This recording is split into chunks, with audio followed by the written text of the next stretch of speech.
Award on October 24th, 2009. Plus, Kevin Hill, a longtime fan, launched GeneColan.com to expose him to a larger audience. Sadly, Gene Colan passed away in Brooklyn on June 23, 2011 from complications of liver and kidney disease, having been preceded by his wife Andrian, who died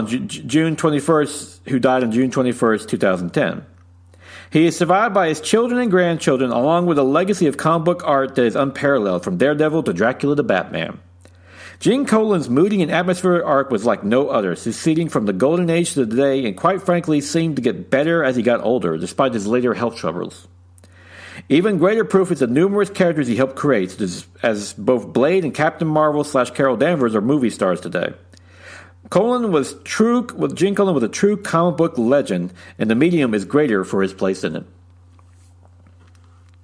I would like to thank the chief source for this episode, Secrets in the Shadow, The Art and Life of Gene Colan by Tom Field. A fantastic biography of the comic book great with great interviews from Gene Colan himself along with his family, friends, and colleagues, plus some fantastic reprints of his artwork. A must-own for any comic book fan.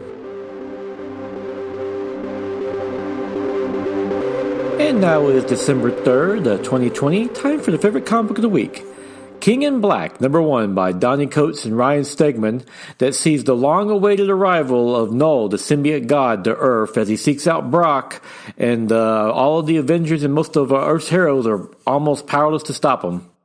Coates really raises the stakes in his first issue, like you just see Null just laying waste to everyone left and right, and he seems completely unstoppable. And also the twist on who he's actually after is pretty creepy, while Stegman's art is nice and pretty epic, and also some great creepy work on Null as well, who really comes off a pretty powerful villain. So overall, this looks to be one of the better events starting out. I mean, it's a great first issue, really gets you going, and we'll see where it goes from here. I know we just came off Empire for over the summer, but this event actually has me interested. The Venom has been an interesting character over these last few years under Donny Cates, so can't wait to see where this goes.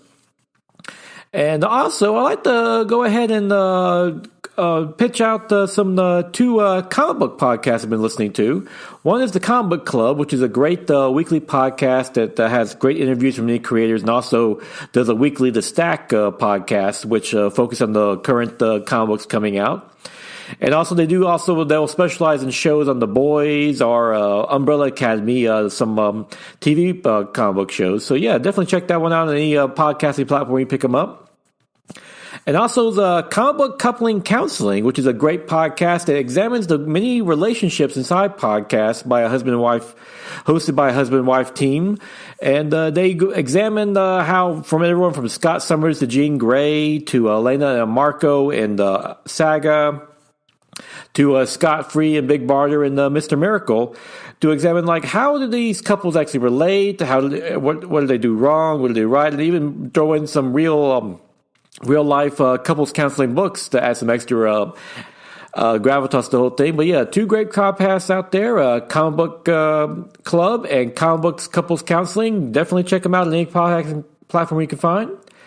And with that, we conclude this two-parter on the life of Gene Colan. And join me again next week when we get into the life of what's probably one of DC's greatest editors, Julie Swartz. Till then, go out and enjoy yourself a good comic book and also a good podcast.